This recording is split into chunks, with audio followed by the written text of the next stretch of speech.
Maria, avui parlarem dels 5 consells de John Cleese per ser més creatius. Comencem!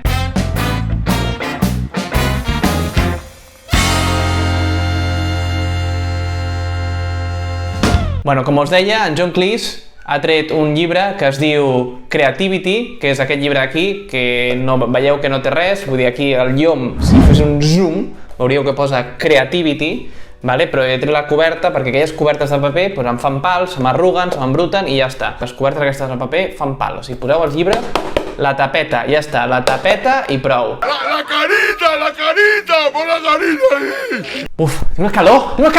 Quina calor que fot aquí! Estic morint de calor. Amb els focus, són estrelles, tan cansat. Aquest llibre són consells d'en John Cleese per ser més creatius. Llavors, jo què he fet? Perquè us estimo, perquè m'encanteu. He agafat lo mejor, o sigui, us porto en aquest vídeo crème de la crème, caviar, o sigui, lo millor. He agafat el que jo crec que són els 5 millors consells d'en John Cleese. I ara us diré els que jo crec que són aquests consells. Així que, per què vull que torni a entrar la careta? No cal que torni a entrar la careta, però tornaré a fer entrar. Què passa? És el meu vídeo, faig el que vull. Fora la careta, és broma, no us tornaré a ficar la careta, no cal la careta més vegades. Primer consell d'en John Cleese seria: tothom pot aprendre a ser creatiu. Vaig fent així per donar-li més intensitat i va passar per ventar-me una mica. Tothom pot arribar a ser creatiu. La creativitat no és una cosa màgica que tenen alguns escollits amb un talent, no, és una cosa que es pot ensenyar. O sigui, la creativitat no és pensar coses de zero, sinó és aprendre a pensar de forma diferent. I això es pot ensenyar. A mi això em tranquil·litza, perquè no em fa sentir com en plan, buah, tio, és que he de ser supercreatiu i he de tenir idees que no he tingut mai... No. Les coses de la creativitat tenen més a veure amb pensar diferent les coses, en fer xocar idees que no havien xocat mai, mirar-ho des d'un punt de vista fresc, diferent. Per tant, no us ratlleu. Això us dic a vosaltres, però en realitat m'ho estic dient a mi, per mi aquests vídeos són teràpia. Segon consell d'en John Cleese: juga com un nen. Què vol dir amb això?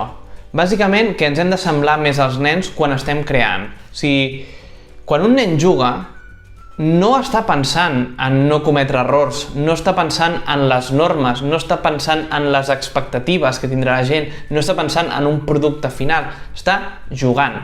I això és el que hem de fer quan estem creant. Hem de jugar.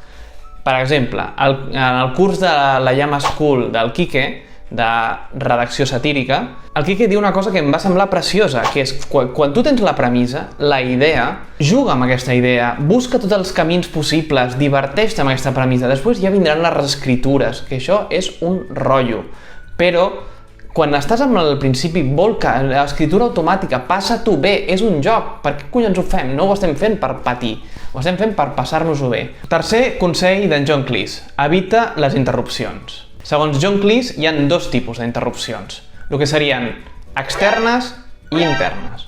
Les externes, bàsicament, són que t'arriba una notificació del WhatsApp, o et sona el telèfon, truca el repartidora d'Amazon, algú et pica a la porta de l'habitació per preguntar-te no sé què, que si fills, que si etc.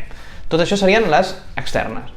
I després tenim les internes, que són les de aquí, les de la cabecita, el coquito. Aquest cap que a vegades, quan estàs creant, pot ser per bo, perquè pumba, m'ha vingut una altra idea. Pot passar, o les de merda, que són les que tinc jo gran part del temps. Que si tens síndrome d'impostor, que si no val res, que si això és una puta merda, que què estàs fent amb la teva vida, podries estar fent no sé què... Totes aquestes merdes que ens diem. Per les interrupcions externes, John Cleese el que diu és que tu et crees un espai segur i tranquil. Una habitació, la biblioteca, una cafeteria... Tu et dones aquest espai, que és el teu espai sagrat per crear. I a part, tu et poses un límit de temps. Dius, una hora i mitja. Ho faré els dimarts de tal a tal hora. Com solucionar les internes? Les internes, bàsicament, és que si et venen idees, se't diu, pumba, se m'ha disparat algú al cap, agafes una llibreteta, agafes un bloc que tinguis per allà i l'apuntes. I si et venen coses xungues, jo que també soc psicòleg, us recomano anar a teràpia. Jo he anat molts anys a teràpia i segurament ja hauré d'acabar tornant. Per tant, aneu a teràpia i tot això s'estarà molt millor i no sou una merda, ni sou impostors, ni sou res, sou persones. Sou persones. Però quina classe de consell és aquest? Sou persones. Sou persones bones i us estimo. Bueno, quart consell. Quart consell. Diré quart consell, moltes més vegades. Quart consell. El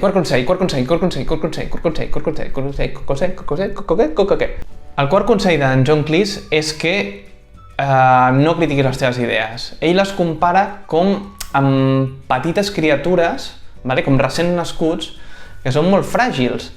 I llavors, si es tracten amb molta duresa, aquestes idees es moren. I arribem a l'últim consell, que és el cinquè. No, volia dir-ho al revés. I arribem al cinquè i últim consell. Els bloquejos són part del procés creatiu. Lo repetiré.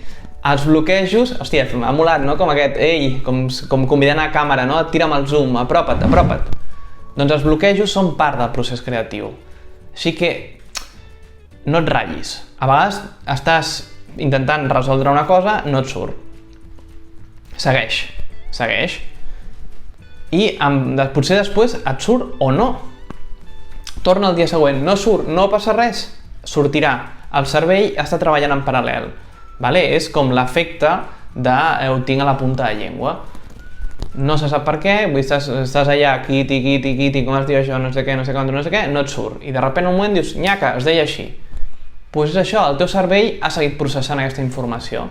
Així que no et ratllis i quan et quedis bloquejat, segueix.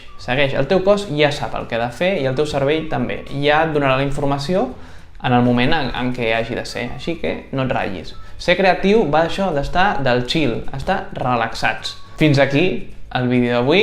Si us ha agradat, subscriviu-vos, doneu-li like, que no costa res, passeu-li el vídeo als vostres amics i amigues, que es subscriguin al canal, que així farem aquesta comunitat cada cop més gran. I ja està, fins aquí el vídeo d'avui. Ciao, ciao, i que Déu us beneixi!